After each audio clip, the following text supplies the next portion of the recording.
Among all the races in One Piece, the giants are particularly intriguing and mysterious. Hey guys, and welcome back where we discuss everything about One Piece and the world of anime. While most races have slight differences from typical humans, giants are unique due to their immense size. Interestingly, while animals near the long-armed tribe don't possess elongated arms, those in Elbaf's vicinity are enormous. This peculiarity is just one aspect of the huge mystery known as Elbaf. Now, today, our focus is on Elbaf. We'll explore the island's mysteries, its giants, and highlight essential points to remember. With the Elbaf arc approaching, I want everybody to be well informed. In chapter 1090, it was revealed that Elbaf will most likely be the next destination of the Straw Hats after they helped Vegapunk escape from Egghead. We were all surprised. I was surprised, and I honestly didn't see that coming. Now, just a side note here, if the Straw Hats should switch locations with the Kid Pirates according to the log post, then it will be very possible for the Kid Pirates to drift towards Egghead. By then, Kid might gather enough scrap metal for the repairs, and that is how he will fix himself. Elbaf is an island many anticipate played a pivotal role during the Void Century, especially in the conflict between the Ancient Kingdom and the 20 Nations. Oda emphasized on multiple occasions throughout the story that giants are one of the most relevant aspects of One Piece. Currently, we have no poneglyphs that talk about the giants and how they were involved in the war 900 years ago, but we can view things with a mirror called Luffy. Luffy is a big fan of giants, just like Usopp. Dory and Brogy taught Usopp and Luffy the meaning of courage and what it means to be a man. But it also seems to me that Luffy always loved to go against them and fight giants. Some deep instincts inside him pushes Luffy to fight against giants. Not in a hostile way, but to simply test his strength. I mean, beating a giant in a fight, right? Isn't that most kids' best dream? The same thing can be said about his fight against Hadrugen in the Colosseum. Well, he was mad over what happened to Uzi, but they became friends after their fight against the Don Quixote family, and Hadrugen became part of the Straw Hats' Grand Fleet. Fighting spirit, rivalry, and respect. I think these three words summarize Luffy's relationship with giants and vice versa. If we delve deep into this dynamic, we uncover a potential relationship between Elbaf and the Ancient Kingdom. Unlike good old friends like Wano and Fishman Island, Elbaf was probably a rival country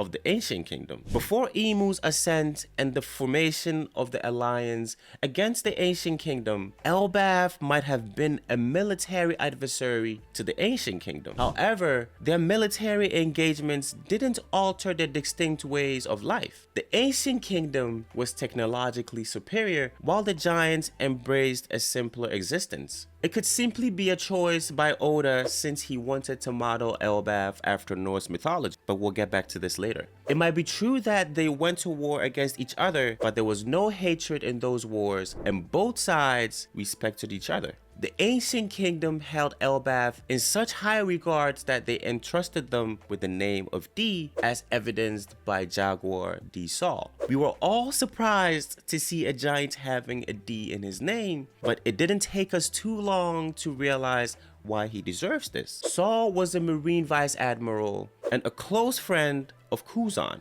When Nico Olivia was in prison, Saul spent some time talking with her, and she probably told him about the secrets of this world that she was aware of. Saul realized that he was working for an evil organization that killed and massacred millions of people in the past. The will of D inside him awakened, and he helped Olivia escape from prison. He ended up drifting to Ohara after fighting a battle against his fellow Marines. Saul spent some time with Robin and taught her all sorts of things, while also realizing that the people that the world government have been labeling as criminals and demons were innocent and peaceful. As Saul was planning to leave the island, the Marines and Cypherpole raided the island in search of Olivia and the scholars who were researching the poneglyphs. you all know how the rest plays out. I don't want to talk about the O'Hara incident and how it makes me sad, but the important thing to keep in mind is how Saul turned from a Marine with a strong sense of justice into an outlaw who protected the demons of O'Hara. Now, put a minus sign behind the sentence and everything makes sense. Saul had a long-lasting effect on Robin even after more than 20 years since the O'Hara incident. That is a Roger-level feat. The ability to deeply influence people exists within the D family, and for a giant from Elbaf to have it, that says a lot about Elbaf. And Saul didn't even stop there. Even after being severely injured by Kuzan, him and his giant friends saved the books of O'Hara after the incident, and he continued to protect them in Elbaf. In other words, Saul has technically turned Elbaf into a new O'Hara library. Elbaf's role may even extend beyond this. Now, we are all speculating, including Shonen Jump, that the last missing road poneglyph is in Elbaf. In fact, it doesn't have to be there to understand how close Elbaf was to the ancient kingdom and why Queen Lily chose them protect a very important poneglyph. The road poneglyph that Big Mom has definitely belongs to Elbaf. I don't have any proof, right? But I'm pretty sure that she returned to Elbaf after the Rocks pirates were dissolved and took it. It sounds weird that she obtained the road poneglyph before Roger, who literally knew everything about the Grand Line. Unless she saw the road poneglyph in Elbaf when she was a child, or when she started her piracy journey. You know, her true piracy journey, not as a lethal weapon used by Struzan. We are all aware of the strong connections between Elbaf and Norse mythology, and so it is very possible that some events or characters could be based on this. For instance, in Norse mythology, Ragnarok is described as a cataclysmic battle against the gods in the afterlife. While this myth encompasses various tales and narratives, its essence revolves around this climactic confrontation. Drawing a parallel to our story, this could mirror the ultimate showdown between our protagonists and the celestial dragons, with Emu at the helm. The theory that Elbaf will serve as the backdrop for this monumental war is widely recognized within the fandom, and I am confident many of you are familiar with it. However, I personally find two aspects of this theory problematic. Firstly, right, the upcoming Elbaf arc precedes the discovery of the One Piece on Laugh Tale.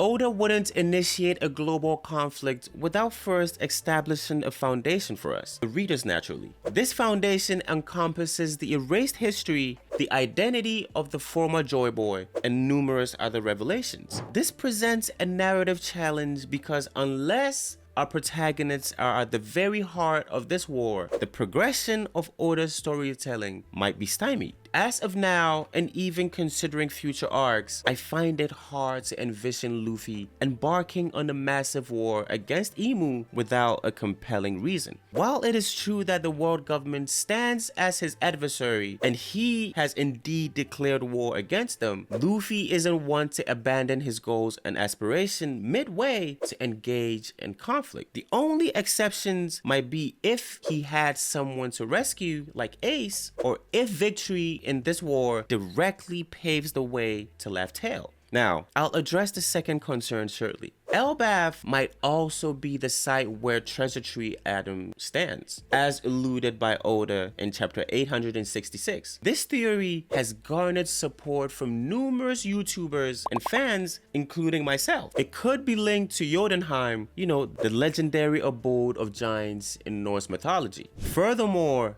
Elbaf's prince is named Loki, mirroring the god of mischief from Norse tales, marking yet another connection crafted by Oda. The pivotal question is whether Oda plans to incorporate these myths directly into his narrative, or if he merely aims to borrow thematic elements and terminologies. If he opts for the former, events might become foreseeable for those familiar with Norse mythology, which will be less than ideal. While he might integrate minor mythological components, I doubt he structured the entire Elbaf arc or any subsequent arcs involving giants solely around Norse legends. So now, let's ask ourselves the question that nobody dares to ask, fearing it might sound naive. But in One Piece, you really have to question everything. Literally everything. So here's the question. Why are giants, well, giants? I touched upon their uniqueness at the start of this video, and I'm circling back to it now. I recognize that Oda's creative flares result in characters of varying sizes. For example, right? Odin's sword should normally be the size of Zoro, and yet when Zoro holds Enma, it seems as if Odin was using a knife. Like, what? It's this level of absurdity that defines One Piece. But this doesn't mean that we shouldn't question the existence of giant fish around Elbaf, right? A fish that is standard size everywhere can be found gigantic near Elbaf. Now, the kid pirates might accept that as a given fact, but I won't. There are undoubtedly a profound and eerie secret about Elbaf. Either the island causes things to grow to colossal sizes, or the presence of the giants influences other creatures to enlarge. Consider this, right? How much regular sized fish will a giant need to consume in one sitting if this weren't the case? And then there's the enigma of Big Mom. Born to average sized parents, she was also akin to a mini giant when she arrived in Elbaf. How can such a drastic genetic variation occur? Does this have to do with the experiments done by the world government, on the lineage factor? Or does Elbaf's mysterious influence reach beyond its shores? Notably, Big Mom never grew to the stature of true giants like Dory or Brogy. And speaking of Dory and Brogy, I should mention that they were the captains of the giant warrior pirates more than 102 years ago. Their predecessors, Jarul and Jorul, led before them, but much of their crew met a tragic end. The few survivors were rescued by Mother Carmel, who, as it turns out, was an operative for the world government. Or, to be more precise, Mother Caramel was a human trafficker specializing in selling children from unique races to the world government. The formation of a pirate crew consisting of giants marked a significant shift in Elbaf's history. Giants, by pure nature, are proud warriors, often considering themselves the mightiest on the sea. In contrast, pirates are generally viewed as malevolent thieves ready to plunder and even kidnap. Now, I don't want you to finish this video and be left with an impression that giants are evil or something like that. They like fighting, and that's true, but they have honor and pride that doesn't allow them to become criminals. Although this might not be true in the meantime under Prince Loki's rule. So this is why a pirate crew made up of giants was an irregular thing. Of course, the world government didn't spare a single resource to use against the giant warrior pirates. Just imagine if they ignored them. They would have destroyed many islands and stood as the #1 pirate crew at that time. But Elbaf's story with the pirates is not over. About a decade ago, right, the red-haired pirates started making a big name for themselves, and Shanks was finally considered an emperor. One of the qualities, that lets people think of him in this way is controlling Elbaf. Elbaf was and still is his territory. Like, can you imagine that? The giants of Elbaf didn't trust Kaido, didn't trust Whitebeard, but they chose Shanks to protect them from the world government and other greedy pirates. Now, this is in fact the second issue that I have with the Ragnarok theory. Shanks would be reluctant to wage war against the world government alongside Luffy from Elbaf. We saw how much the citizens of Elbaf love him, and he seems to care about them. I can say that Elbaf is currently one of the most peaceful islands in the world. An uprising can start from Elbaf, considering what I've said about Elbaf and the Ancient Kingdom's relationship. But Shanks would absolutely prevent any war. He literally said that. Moreover, there's Loki, who looks like a tyrant who doesn't care about the world government or the guys who tried to take him down. Now, while we can't entirely dismiss the Ragnarok theory, it's best to wait and see how events unfold. Now, let's address another intriguing question. Can giants utilize haki? It's peculiar that Oda hasn't confirmed whether giants can harness haki, especially considering Dori and Brogi's recent appearances. There are two primary hints suggesting that giants may be capable of using haki. Several giants have attained the rank of Vice Admiral in the Marines. Typically, this rank necessitates at least a basic mastery of observation and armament haki. However, it is possible that giants, given their inherent strength, are promoted based on their sheer power and experience rather than their haki proficiency. The prolonged duel between Dori and Brogi on Little Garden offers another clue. These legendary giants have been clashing for a century, yet their weapons remain unscathed. If they haven't replaced their weapons, the logical explanation is that they have imbued them with haki, right? Moreover, it will be very challenging for Oda to convincingly explain why giants can't harness haki. So for now, let's operate under the assumption that they can. But are we truly ready for the Elbaf arc? Not quite. There are certain elements that fans, including myself, eagerly anticipate. For me, the Elbaf arc wouldn't be complete without them. Topping my list is the reunion of Luffy and Shanks. While it may seem far-fetched, right? I believe that Luffy won't wait until he's crowned the Pirate King to meet Shanks. Once Luffy achieves that title, the world will be plunged into chaos, reminiscent of the war between the 20 nations and the Ancient Kingdom. Can we truly expect a serene moment for this eagerly anticipated reunion once the world is in turmoil? I really have my doubts. But let's not forget, the agreement between Luffy and Shanks was for Luffy to return the hat once he became a renowned pirate, not necessarily the Pirate King. As of now, Luffy holds the title of an emperor. Impressive, yes, but it doesn't necessarily mean he's met Shanks' criteria. However, the impending Egghead incident is set to be a game changer for Luffy and the Straw Hat crew. Consider the magnitude of their current challenge. They're up against the mightiest marine fleet we've ever witnessed. If they triumph over this obstacle, what more will Luffy need to do to earn the title of a great pirate? The situation could also pave a way for Oda to delve deep into Shanks' intentions and the mysteries surrounding the Figarland family.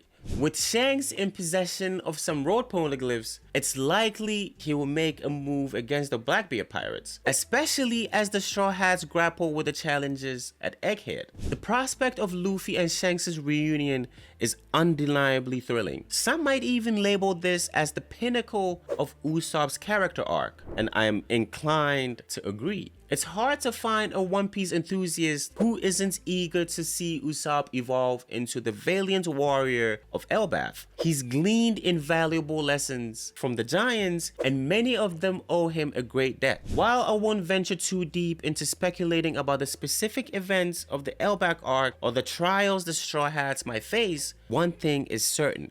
Usopp is on track to etch his name in the annals of giant folklore. Already revered as God Usopp and celebrated as the savior of the Tontada and Dressrosa, his legend is poised to grow even further in Elbaf. This is a significant leap from his contribution during the Onigashima raid. It might seem contradictory, but I anticipate a showdown between the Straw Hat Pirates and the Redhead Pirates, especially if the final road poneglyph they seek is located in Elbaf. However, Shanks might just hand it over to Luffy. Still, it will be intriguing to gauge the Straw Hat Pirates against what many consider the most formidable and well-rounded pirate crew in existence. Remember, not all confrontations in One Piece are marred by animosity. The skirmish between the Raja Pirates and the Whitebeard Pirates, which spanned 3 days and nights, culminated in a gift exchange. A similar scenario could unfold in Elbaf. Throughout our discussion on Elbaf and its impending arc, there is one thread I'd like you to hold on to: the significance of Alabasta, Fishman Island, Wano, and Elbaf.